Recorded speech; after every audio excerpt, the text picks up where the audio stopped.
কি হয়েছে তোমার? মন খারাপ করে বসে আছো কেন? আরে, তুমি প্রেগনেন্ট? তো খুশির খবর।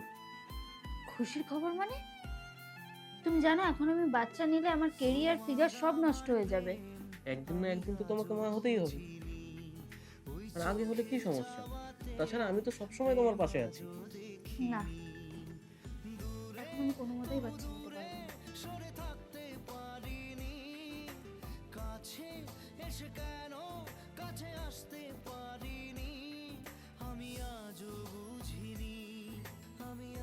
ছোট ছোট বোনের মতো আমাদের সারা জীবনই দিতে হবে।